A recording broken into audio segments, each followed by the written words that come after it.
Hello, daughter. I have a lot of updates.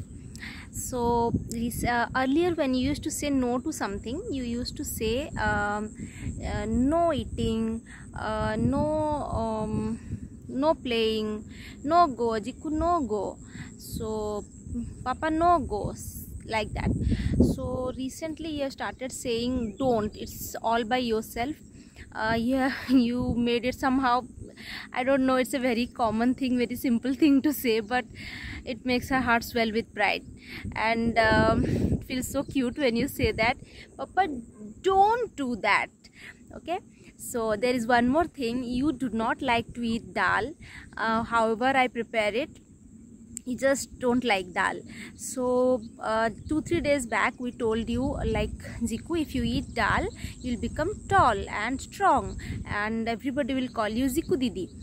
And since then I think there has been a little bit of effect on you, so you have started eating a little bit of dal. And I try to make it not too mashed, mushy. I just try to keep it a little solid. And yesterday what happened, when we were eating, and now you have also started eating in your own tray which we got recently, and you say mall tray Ziku eat, mall tray, new tray, mall tray Ziku will eat. So you do not want to eat in any other plate. Okay, so recently I served you dal and curry and roti in your tray, and somehow your papa just took 1 spoon of dal, I think, from your plate to just taste it if it is fine, and you go ahead and say, Papa, don't eat Jiku dal, Jiku eat.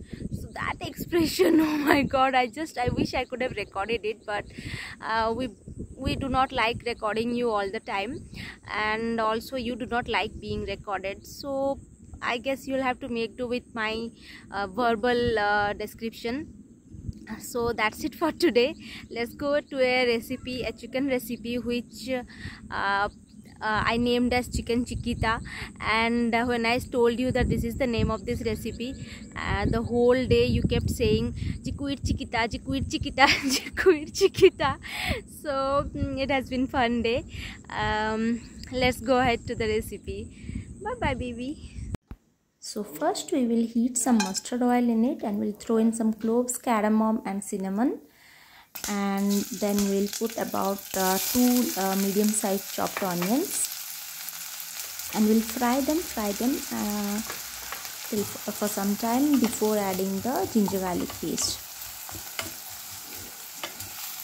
When they turn a little translucent, that is when we'll add in the ginger garlic paste, about 1 tablespoon of it. This is best if used fresh. If you can make fresh ginger garlic at home, that would be perfect. And then we'll wait until they turn a little golden brown.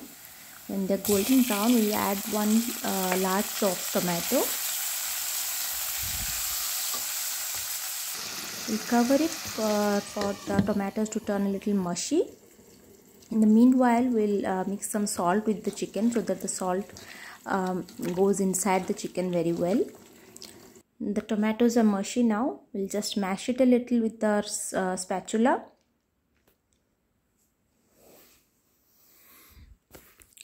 After mashing the tomatoes, what I'm going to add is that we'll add the spice powders.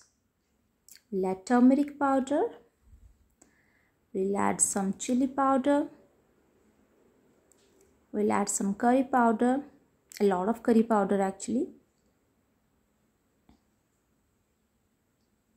And then we'll mix it. Now we'll put in some chopped capsicum.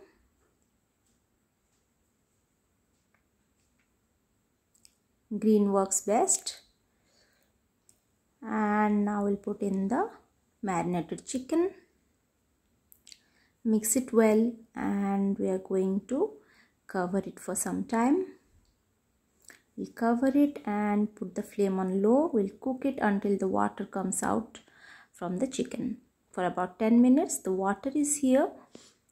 Now we will cook it on medium flame so that the water dries up and the oil comes out. In the meanwhile, while the water gets dry, let's prepare the curd. I'm adding about 1/4 cup of curd here and about 1 teaspoon of corn flour. I'll mix it up real well so that the curd does not separate after adding to the curry. The water is boiling up. Almost gone, just a little left. And here it is gone. See, the oil is oozing out. This is the time when we add the curd. The curd is here. We'll mix it and cook it for a while. The curry has come together. You can eat it as you want if you want at this stage, but if you want a little gravy like I did, I am adding about 1/2 cup of milk. You can also add water if you want. And then I am adding some fresh cream. Amul fresh cream can also be added. And we'll mix it and cover it. Now I'm putting in some slit green chilies and some coriander leaves so that the flavors get incorporated into the gravy, and cover it. And at the end, I'm just going to leave a little gap so that the curry dries out. And here it is.